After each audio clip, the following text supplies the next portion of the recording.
जेएमएससी आज 31 जनवरी 2021 तदनुसार 18 माघ 2077 आइतबार।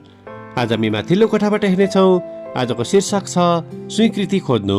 आज हामी परमेश्वरको वचन यूहन्ना 10को 22 देखि 30 सम्म पाठ गर्नेछौँ। जेरुसलेममा मन्दिर समर्पणको चाड थियो। यो हिउँदको समय थियो। यसु मन्दिरभित्र सोलोमनको दलानमा टहलिरहनु भएको थियो। यहुदीहरूले उहाँका चारैपट्टि भेला भएर सोधे, कहिलेसम्म तपाईँ हामीलाई दोधारमा राख्नुहुन्छ? तपाईँ ख्रिस्ट हुनुहुन्छ भने हामीलाई स्पष्ट भनिदिनुहोस्। यसुले तिनीहरूलाई जवाफ दिनुभयो, मैले तिमीहरूलाई भनिसकेको छु, तर तिमीहरू विश्वास गर्दैनौ। मेरा पिताको नाउँमा जे काम म गर्दछु तिनीहरूले मेरो गवाई दिन्छन्, तर तिमीहरू विश्वास गर्दैनौ, किनभने तिमीहरू मेरा भेडा मध्येका होइनौ। मेरा भेडाहरूले मेरो स्वर सुन्छन् र तिनीहरूलाई म चिन्छु र तिनीहरू मेरो पछि आउँछन्। तिनीहरूलाई म अनन्त जीवन दिन्छु र तिनीहरू कहिले नष्ट हुने छैनन् र कसैले तिनीहरूलाई मेरो हातबाट खोसी लैजाने छैन। मेरा पिताले ती मलाई दिनुभएको छ। उहाँ सबैभन्दा महान हुनुहुन्छ। पिताको हातबाट कसैले तिनीहरूलाई खोसी लाने छैनन्। पिता र म एक हौ। आमेन। यूहन्ना 10को 27लाई लेखक यहाँ जोड दिनुहुन्छ। मेरा भेडाहरूले मेरो स्वर सुन्छन् र तिनीहरूलाई म चिन्छु र तिनीहरू मेरो पछि आउँछन्। आमेन।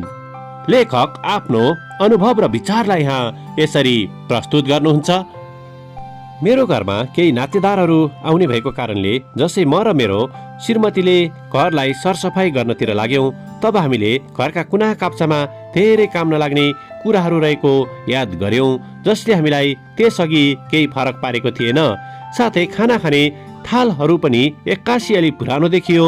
घरको भुइँको काठ पनि किल्ला खुकुलो भएर अलि ठुलो कराएको हामीले महसुस गर्यौं र झ्यालहरूमा पनि त्यति सफा नभएको हामीले आभास गर्यौं। सायद यी सबै कुराहरू हाम्रा आफन्त पाहुनाहरूले थाहा पाउँछन् होला भनी हामीले विचार गर्यौं। साथै हामीले सधैँ स्याहार पुर्याएको गुलाबको बगैँचामा पनि थप केही काम गर्नुपर्ने अनुभव गर्यौं।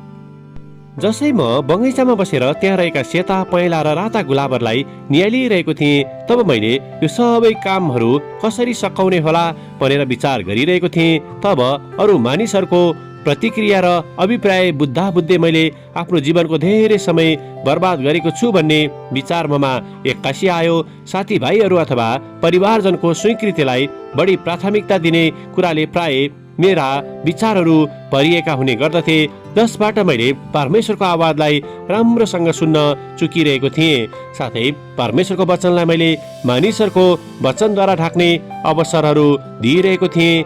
यद्यपि परमेश्वरले कहिले पनि हामी मानिसहरूको विचार र आलोचनाको आधारमा डुबेर समय खेर फालेको चाहनुहुन्न।